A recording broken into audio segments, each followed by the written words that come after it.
Well, hello everyone, I am Polar Marquette, and welcome back to my channel. So for today, we have a very patriotic review for you, because it is this, the Bachmann American Freedom Train set. Now this is, I'm very excited about it because the last time there was a HO scale Freedom Train, I'm pretty sure, was made by Lionel. I think it was back either the 70s or 80s, don't fully remember. But here we finally have a new set that comes with everything that you need to have your own Freedom Train. Now, while this isn't the full 20 or 30 car consist of the actual Freedom Train, this is a more, moderate and respectable sized train. And that's not without the fact that Bachmann sells 4 more display cars to add on to this set. They also will soon be selling the engine, I'm pretty sure in a higher quality than it is in this train set form. But for now, this is the best way to get an American Freedom Train. And what makes this one special is that this was made for the 250th anniversary of the United States, that's this year. And they're only making 1,000 of these. And that's why I really wanted to get it as quick as I can and to get this review out for July 4th. So it's Happy Independence Day. And so first we're going to start taking a look at the box. So it's a very big box, as you can see by the fact that this frame is so zoomed out. And so I think the box art is very pretty and it's very eye-catching if this was in a store. Even though I bought this online, I think there might be a few in store.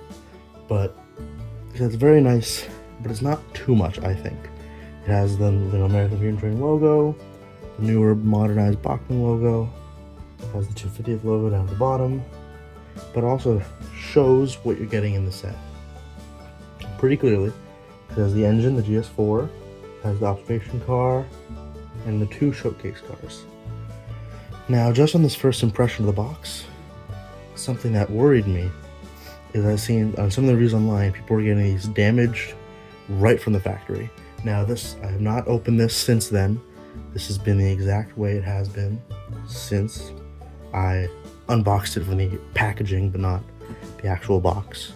But I saw, I forget the person's review exactly, but their engine, the wheels were all misaligned, the controller was sideways, and that was right from the factory.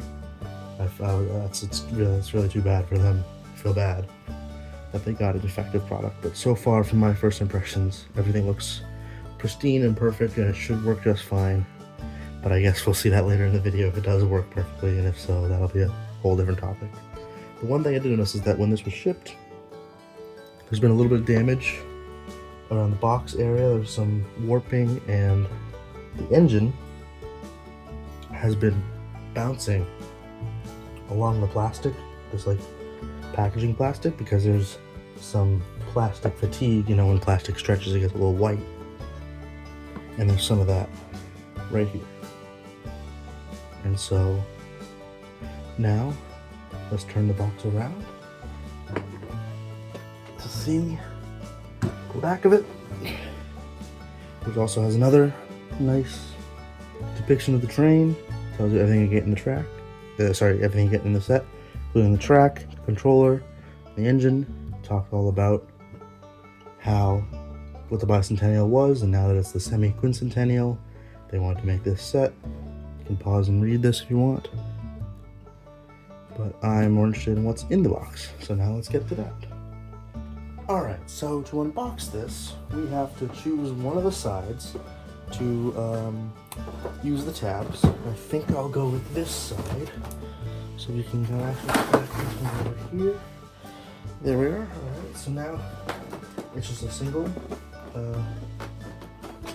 flap like that right there. After that, like this. And then you open it. But one thing that I have learned with these bigger Bachmann sets is that if I rotate it up here, you can kind of see the handle that you use to hold it and kind of carry it around has a little notch, little piece of plastic right here. And it sits like this. So if you don't have it upright, the train set will get stuck. So that's why I'm gonna do this. Hopefully get this in the shot as I pull it out very carefully. When I say this and it just doesn't work anymore. Yeah, you'll hold this first, and then it'll come out like so. I'm gonna place this down over here, get that out of there, close up the box. And so, actually no, first we should look. So let's see if you can see that. Up in there, let's see. So up in there, see that's the tab. So that gets stuck if you don't do it right.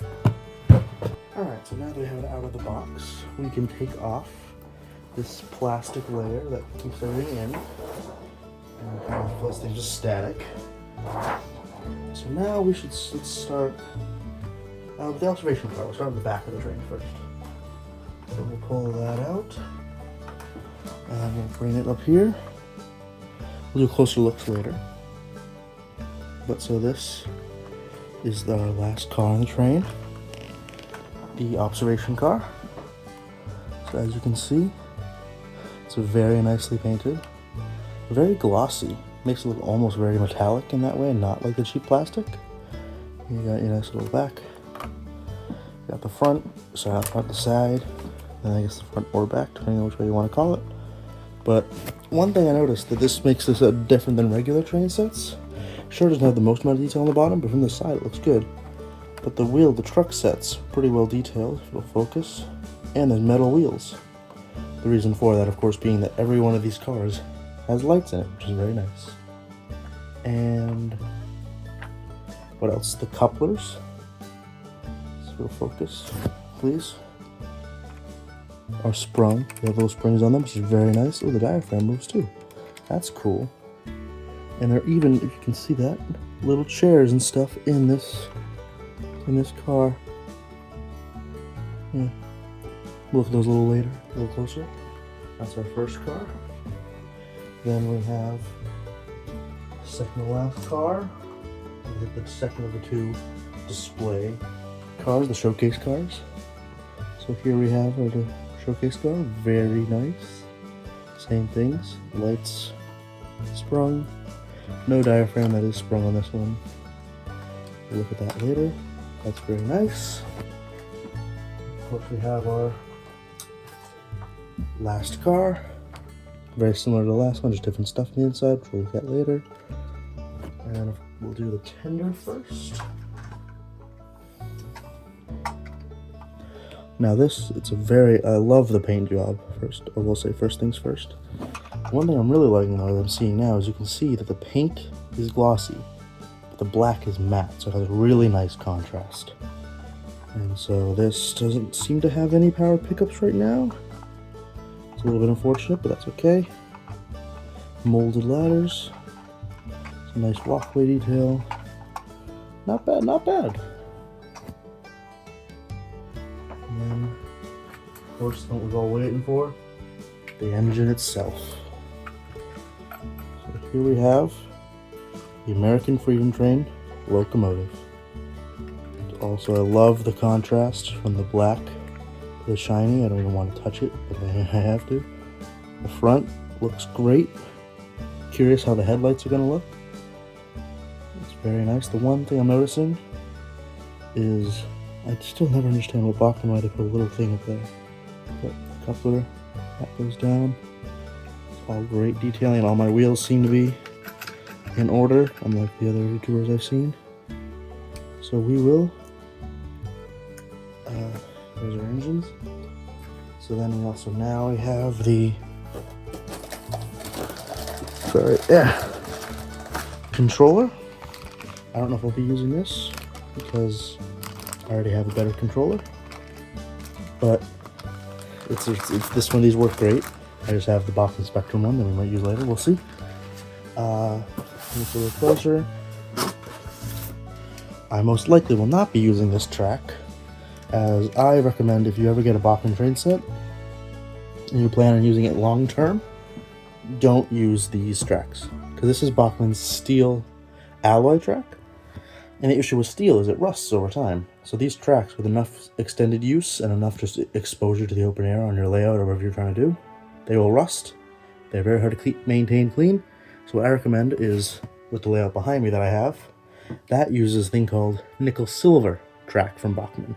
And that track is made out of nickel, and nickel does not rust, it does not corrode, it stays very well. You may clean it from time to time from oil, but that I recommend, and it's only a few dollars more than this.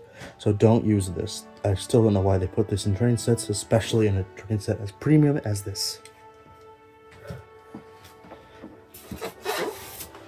So I'll pull all that out. One thing I am noticing, though, that is nice at least, is they do give you a lot of straight track in it. So not really known for sets. And then, of course, the power supply, which I might have to use this. We'll see. There's nothing on the back side. And I think now we're ready to get into the actual review portion. Alright, so before we get into the review portion, I forgot to mention two things. That there is an instruction manual that dictates how to set up your train set, and it has the warranty and all the special stuff in it. But also in this bag was this, which is a certification card. Since this set is a limited production run, it only has 1,000 made, and this one is number 660 out of 1,000. So this is the one that I got. I'm very happy to be able to own it, and it's a little nice and gilded in gold and all that, with a nice picture of the actual engine. It looks a little different. Talk about that a little later. And also, this engine smokes. Not as good as, say, the big boy off there to the side. That's a whole different model for a different day that video I recorded earlier. But this engine has a smoke unit, and it comes with this, which is the Bachmann smoke fluid. Now, I recommend to just not use this, because it really does not give a good output of smoke in this. I would use the JT's Mega Steam that I've used in my other engines. I recommend that a lot more. Alright, so now we have our review. So if we'll zoom in on the engine a little bit, there we are. You can see that it is very nice from first impressions. So, we'll spin it around first and get a good look at that front. So as you can see, it is very well detailed. For this still being, I think, their kind of starter set base version of this engine, it's very well detailed. Has lovely printing for the stripes. The blue is a lovely shade of blue, very accurate. Number board, and all the number boards actually are very well printed. The one thing I'm confused about is the coupler cut lever. It is separate, so see how they both of them move? I feel like that should be one piece that would then move up and down in one. It has a nice sprung coupler, 2 headlights, and I'm pretty sure now in these newer models they have printing here to make it look like it's the dual headlight of the Mars light on the later iterations of the GS4s. It's got these painted marker lights, they don't actually operate. It has the horn painted there. It doesn't have the bell inside, because the bell on the original engine would be right behind here, but the model does not have that, which is okay. I understand why they probably didn't do that for this still cheaper-ish kind of model. So then if we'll turn it, you can then start to see more of that lovely printing along the side. And the wheels, especially well done with the way the white walls and the stars on them look really, really good. One thing I'm really liking about this model is that the blue, the red, white, and blue paint is very, very shiny. Almost like kind of metallic, like a finish you would see on an actual glossy steam engine. But yet the smoke box and the rest of the black is matte, which gives it that lovely contrast and really makes it look like a more pristine, specialized model. And something else I noticed, that if you zoom in, the builder plates are actually legible. The video might not be able to pick that up, but they are. So we'll just go along the side a little bit. We'll go to the back of the canvas, where it's a lovely font choice. It's very accurate to the original Freedom train, and has these separately applied handrails along with the actual handrail along the top of the boiler. And we'll then go back up here for a second and get a better overview. Zoom out. And then if we spin it around some more, the back is enclosed like it is in the actual GS4s. And then we'll go around again. And the other side is very, very similar, which as it you would expect it to be, since it's, you know, this is the same engine, but there is a nice little accent for one of the valves right here is painted a little bit silver. One thing that I am noticing, that so far it's my biggest bother with this engine, is that on the actual 4449 at the time of the American Freedom Train in 1976, the number boards were at the front. They were right here at the front of the train, and instead on this Bachmann model, they're in the middle. Now, that doesn't seem like a big deal, but what happened is the GS4s had been around for a while, and throughout their service, these would move. The number board would move from the front to the middle, back to the front. I'm pretty sure when they were in the middle, they were used more as the number of like the train, like the passenger train they were pulling, like it was number 98 or something in the service of the passenger service. But when it was at the front, it was usually always just the number of the engine, like it is here. And in 1978, I can find no evidence to show that throughout the time that it was painted in the Freedom Train paint, it had the number boards in the middle. Now, why is this? Why did Bachmann choose to do this? Well, they didn't. On every Bachmann model that I can find, they have never made a GS4 where the number boards are at the front. And that's unfortunate, because that really just makes this model inaccurate, and it's unfortunate. Like, I'm sure to most people it might not be a big deal, but that really, if they had that to go the extra mile, would have made this set worth a lot more. But it's okay. That's what happens. Then we'll take a look at the roof, where the whistle is not here. I'm not sure entirely if the whistle's supposed to be in the front at the time of the American Freedom Train, because the whistle's back here, which it did have it at there at one point. The safety valves are all painted very well, molded in, but painted very well.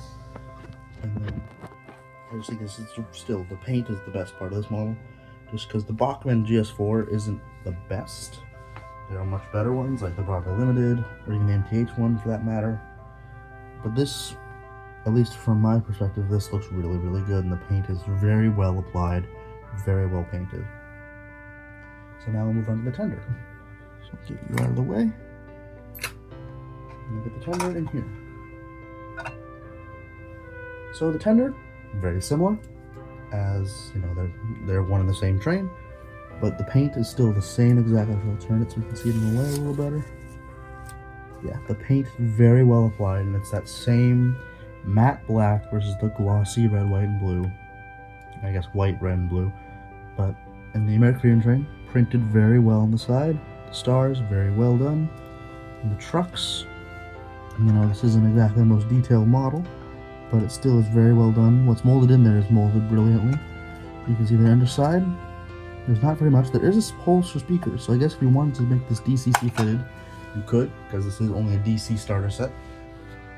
But there's all these nice metal handrails and grab irons, which I wouldn't expect to see the metal on a set like this, which is very nice. On the back, another metal one. The unfortunate of just the ladder being molded in, but like I said, they're using the starter set level engines, not the more detailed ones, but it's okay, it's what happens. But now, I'm pretty sure it has an operating backlight. We'll see that later in the video. And then we'll turn it around the other side. Sorry about my little fabric. Same thing, very nicely printed, the matte black versus the finish. And then if we move up to the top, you can see there's like little wood paneling, all the vents and the water hatches and the oil hatch, all very well done. And then spin it around once more. can see there's the, where the oil would be. And the one thing also that's kind of disappointing is that there doesn't seem to be any power pickups on the tender. Because if we look at the bottom again, there's no connections from the wheels to any power source, even the front pin. Because the engine has a drawbar to connect the two, but on some of the more higher tech engines, you need more of the higher tech DCC version, it needs more power. So this would be giving pickups from the track to these wheels, then to the engine to give it more power, which would then allow it to ride smoother because it has more power, especially over switches. A little unfortunate. I don't know how much that would have really cost them to add that, especially for this more premium set. This is not your average train set. This is very much a specialized set.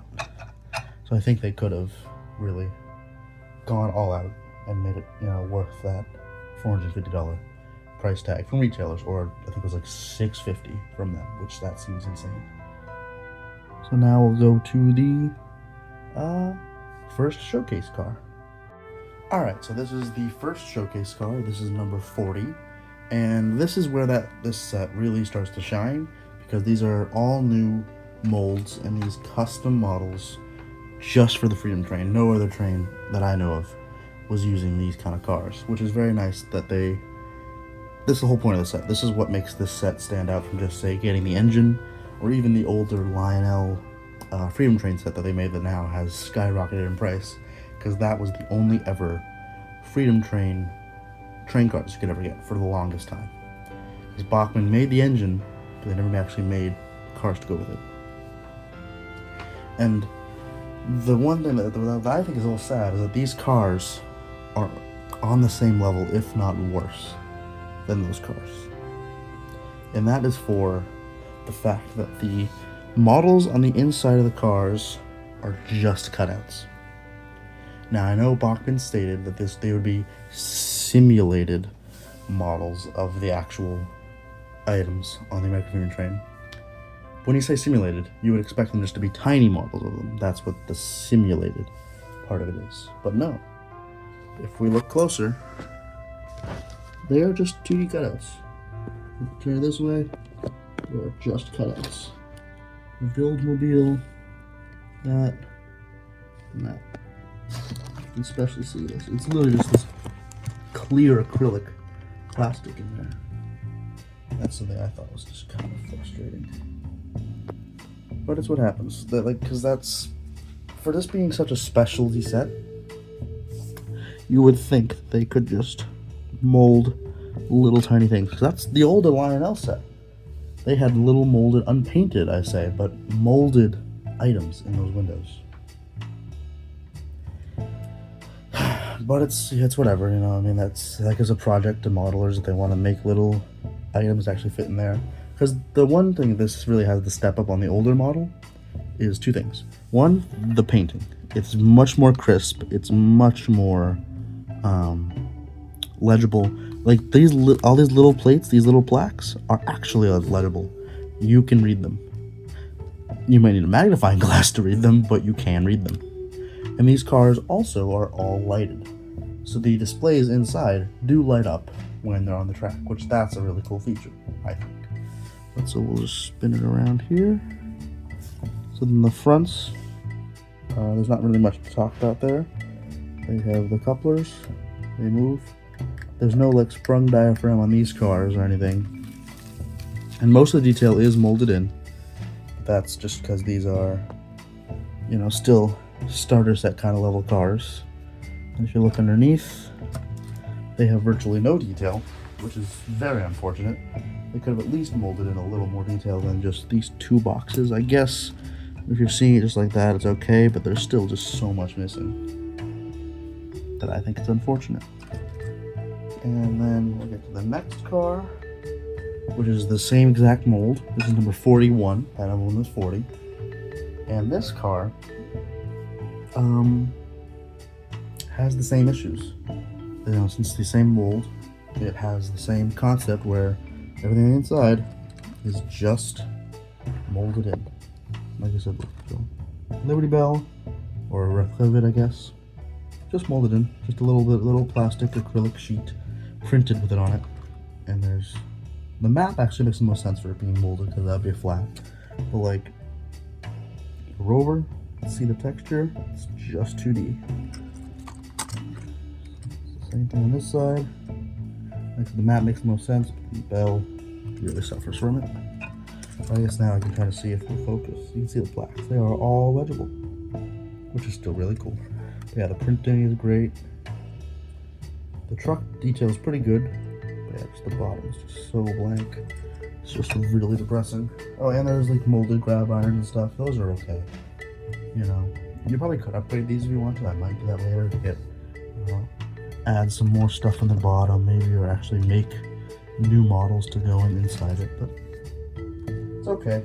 You know, it's not that. It's a little disappointing, but I think it'll be okay when we're on the track. And now we have. I'll zoom out again. This is the last car in the set. This is the American Freedom Train observation car. Now, the last time we got one of these was in that Lionel HO set that they made back in the 70s, and they're very similar. Now, I'm fairly confident that this is just a retooling or reuse of Bachmann's heavyweight observation car they already make for a bunch of sets and a bunch of, single-use, single-cell, products. And it's kind of unfortunate because the American Freedom Train has a more specialized observation car. And the roof, I'm pretty sure, it's especially a little different than this. But it's okay. You know, it still looks very good. And it still really has, they're really looking in the light. A very nice paint scheme. The red, white, and blue just always does look really nice in these engines. The stars look great. The printing for Freedom Train is great. The back,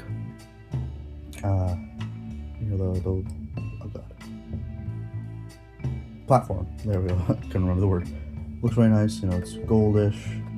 Probably going to be used for actual repaint to give it some more gold look. The silver is very nice on the top. Then there is, I'll actually bring it over here, seats on the inside. So you can kind of see that. See a little bit in there.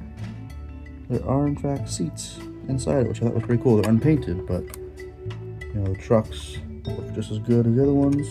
So I feel like this amount of detail is what I was hoping for them from the bottom. Like if you just look at it like that, that's pretty good. That's decent. The other ones are just so blank. It really just pales in comparison, which goes to show that this car was clearly made for a different lineup than this set. But the front has a coupler, but actually this has a diaphragm that does kind of move. So I don't know what they're really doing. See, there's the front of that. It still looks really good. There's the paint. Let's do a spin.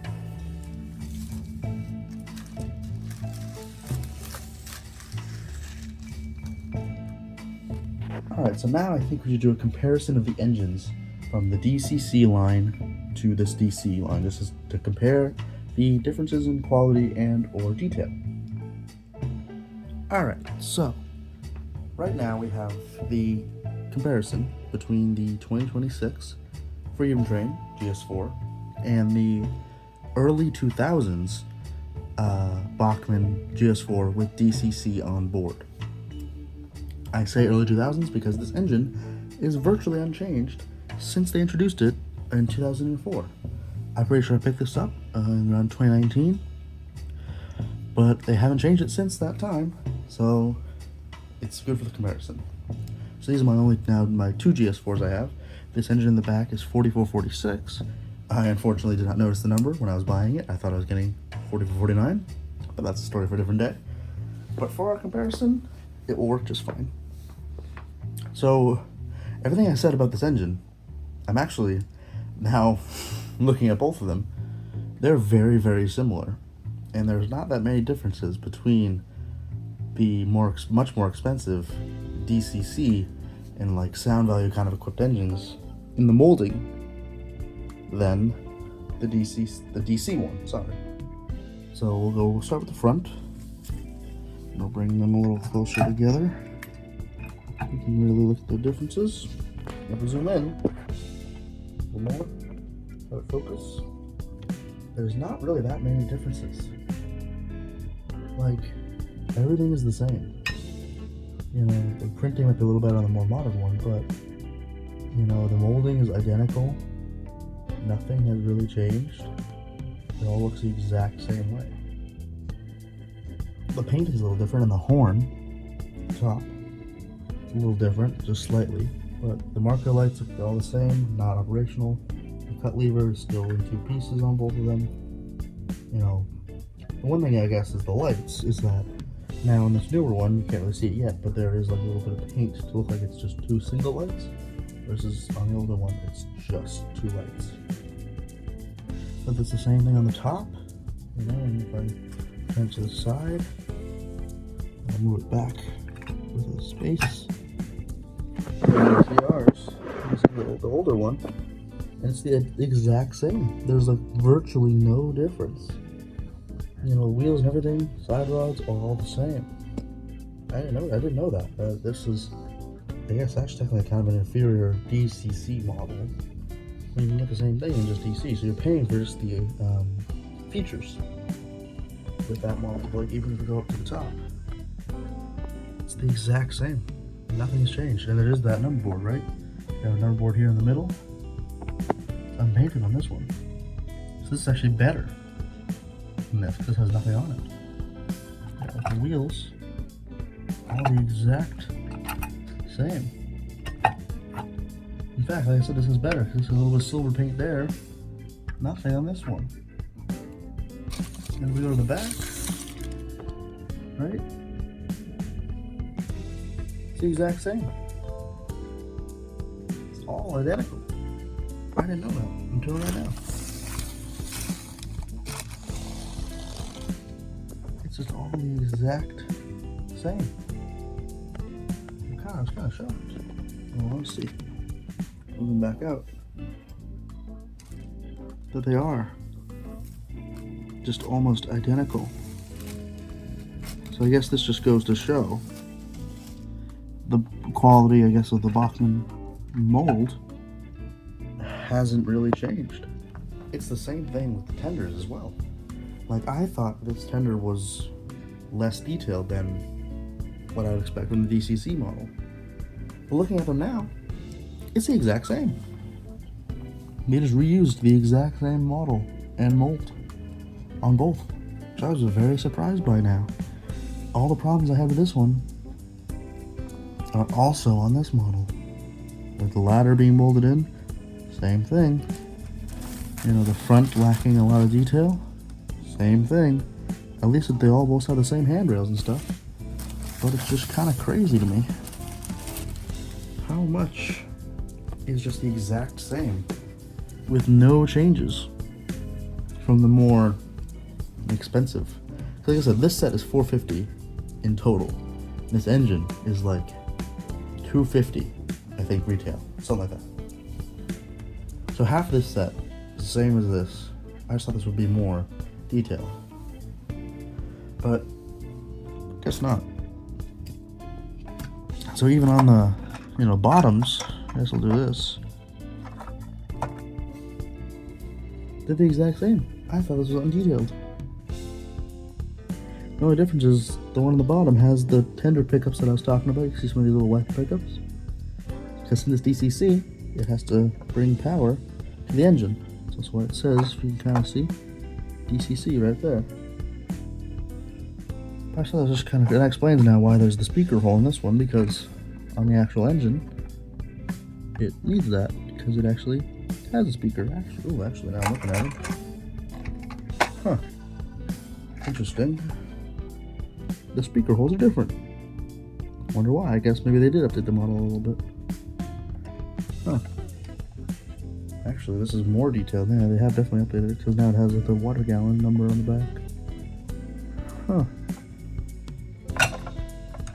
It's just really interesting how different how just paint makes the model look so much better. Okay, so for the smoke unit, there are two things you gotta know, and both of them are not well documented in the instruction manual. So the first thing is how to even turn on the smoke unit. So in the back of this engine, right underneath this little ladder right there, right underneath there's a little switch, and that switch says on and off. It's not labeled as what it is, But in the diagram, the exploded diagram for the entire engine, it says smoke on and off for that switch. So if you don't want to run smoke all the time, you can turn it off manually like that. Because you don't want to keep the smoke unit on without any smoke fluid, because it'll burn it out, then it'll break and heat up, and you don't want that. And so then for the actual smoke unit itself, it is right here, inside the smoke box. And Bachmann recommends you use 3 to 6 drops of smoke fluid to get your engine smoking. So like I said earlier, I like to use JT's Mega Steam. This is their cinnamon roll scent, and this is safe in all smoke units. I haven't had a problem with it, and I think it's the best because it produces the most smoke output. It's the heaviest, but it's also not like that doesn't think it's toxic or anything. It doesn't like linger. It just plumes out the most, but doesn't stay. It doesn't linger, which is good. So we'll do 1, 2, 3, 4, 5, and 6.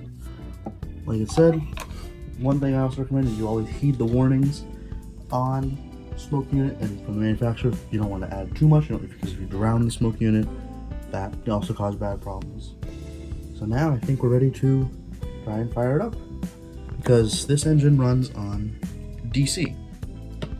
So as I said earlier, I'm not going to use the controller from the factory. It works perfectly fine, but since I have this one, which is a higher grade, they said this Bachmann Spectrum, this controller, I'm going to use that one instead.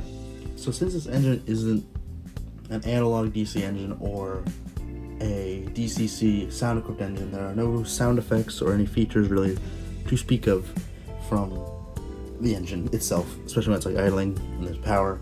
The only thing that really happens is that, as you throttle up more, the train will move faster, the light will get brighter, and the smoke unit will start puffing out more, and hopefully the lights in the cars will turn on. Well, we'll see really what happens when you fire it up. And this is the first time this engine's ever been ran, and Bachmann recommends that you have a break-in period of at least 3 hours. What I do usually is I run the engine for 30 minutes in one direction and 30 minutes in the other direction, and that will get the motor nice and warmed up, and it should run the best it can after that. So this right now will be its first crawl and movement right out of the box, and we'll see how good the gearing is. So let's go.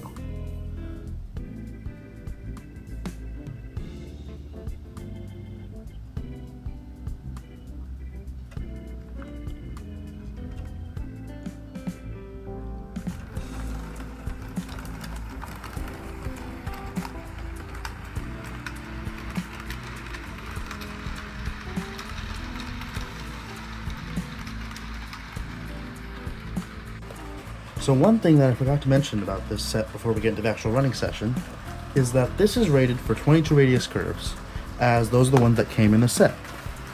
Now, the thing I want to mention, however, is that my layout right now, the one that's running on, is 18 radius curves. Every curve on this is 18 radius. And, well, as you then see in the video, crawling right up, it works just fine on that.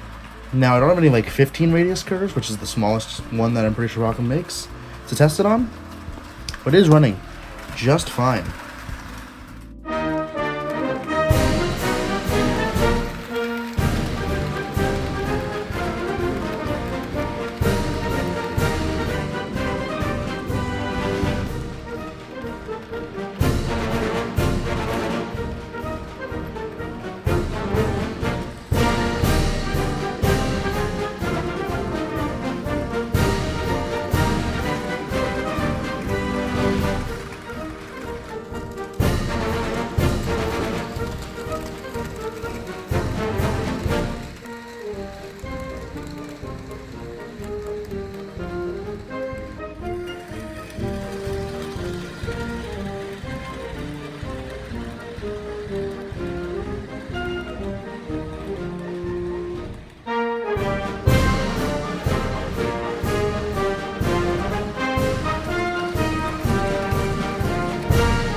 Alright, so I think that'll do it for this video. My final thoughts on this set is that I think it's a very good set.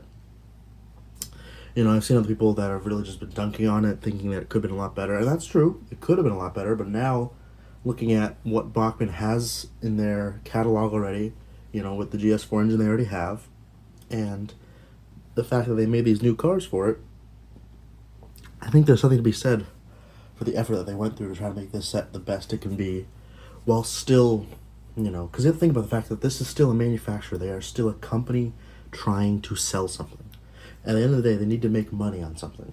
Now, that unfortunately means for the consumer that sometimes a bigger company like Bachmann won't take the chance to make those one-off engines, or in this case, kind of this one-off paint scheme, and the cars, because they can never use these cars for anything else but the American Marine Train, most likely. So, they wanted to make this set the best they could while sticking to a budget that they had. Could it have been cheaper? Yes, absolutely. Anything could be cheaper. Should it have been? Well, that's a little bit different topic. I think that $450 is steep for what you get in this set, especially compared to what other starter sets look like. It's just not worth it at that point. Now, should I say you shouldn't go out and just get this right now? Depends your level of passion for this engine.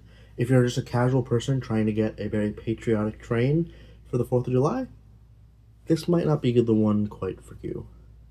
Because the American Marine Train has a lot of deep-rooted history, but especially for rail fans and, you know, modelers, this engine probably means a lot more to them, and then they're much more likely to pay that price tag, because I'm sure there's a lot of other patriotic engines you can get if you want to. But if this is the one that really strikes your fancy, I would say go for it, because like I said, there's only 1,000 of these made, and I know for a fact that this is going to go up on the secondary market like crazy. The price spike is just going to be through the roof, because even looking at like the older Lionel set, that's already in like the $600, $700 range for a complete set.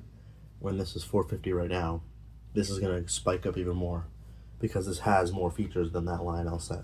So I know this is going to go crazy on that market. So I would say pick it up if you think you're going to be missing it. That was my main reason, is I didn't want to miss out, because if I didn't get it now and then I had to pay those prices later, I'd be very, very disappointed. I want to get it now, and I want to get this video out for the 4th of July, and happy 4th of July to everyone who celebrates independence, 250 years of America. That's also why this set is great, because it's been so many years of America, and hopefully here's for another 250 more. So, that's it for this video, guys. I hope you enjoyed. Please like and subscribe, and do everything, hit all the bells and whistles to make sure you get notified every time I make a new video, and I'll catch you on the next trip. See ya.